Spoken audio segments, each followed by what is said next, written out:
بسم اللہ الرحمن الرحیم۔ اللہ تعالیٰ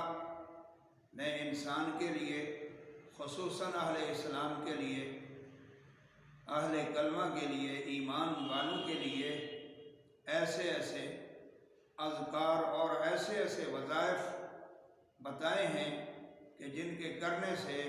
اللہ تبارک و تعالیٰ دنیا کے اندر بھی ان کے لیے فراخی پیدا فرما دیتا ہے، اور جس چیز کے لیے ہم پریشان ہوتے ہیں،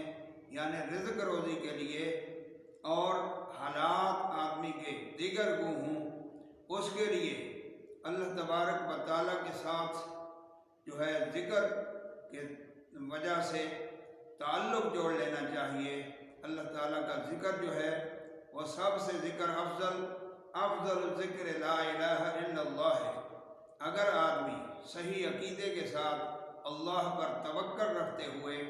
صحیح نیت کے ساتھ توکل اللہ کر کے اللہ تعالیٰ کو پکارے گا، اللہ کا ذکر کرے گا، تو انشاءاللہ العزیز اس کے حالات جو ہیں وہ بدلتے جائیں گے، اور اس کے لیے بہت سارے وظائف ہیں۔ حضور اقدس صلی اللہ علیہ وسلم کے پاس ایک آدمی آیا، عرض کیا، یا رسول اللہ صلی اللہ علیہ وسلم، میرے ماں باپ آپ کے قدموں پہ قربان ہو جائیں، میں بڑا پریشان ہوں، بڑا مقروض ہوں۔ سید کائنات صلی اللہ علیہ وآلہ وسلم نے فرمایا، صبح کی نماز پڑھنے کے بعد جب روشنی خوب ہو جائے اس وقت اٹھ اور 2 رکعت نماز صلاۃ حاجت پڑھ کے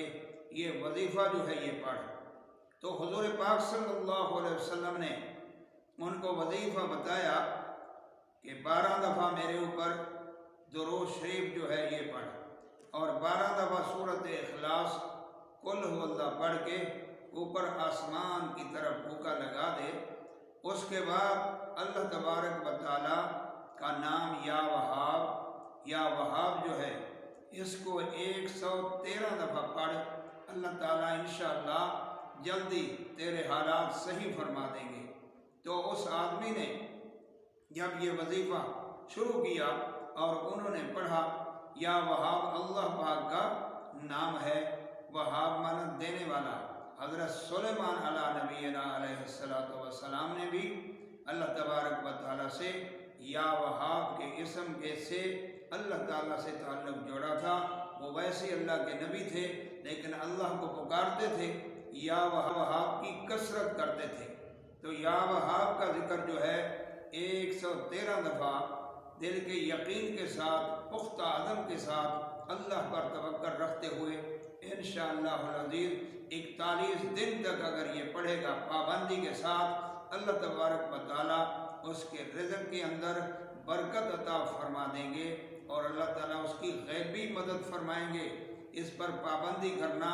یہ جو ہے اہل ایمان کے لیے ضروری ہے انشاءاللہ العزیز۔ آج کل جو حالات چل رہے ہیں اور پریشانیاں ہیں، رزق روزی کی پریشانی کے اندر لوگ پڑے ہوئے ہیں، تو ساروں کے لیے جو بھی ناظرین حضرات ہیں یہ عرض ہے کہ سارے اس وظیفے کو پابندی کے ساتھ انشاءاللہ پڑھیں گے، اللہ تبارک و تعالیٰ ان کے لیے اپنی غیب سے رزق کے وسعت فرما دیں گے۔ اللہ تعالیٰ ہم سب کو عمل کی توفیق عطا فرمائے۔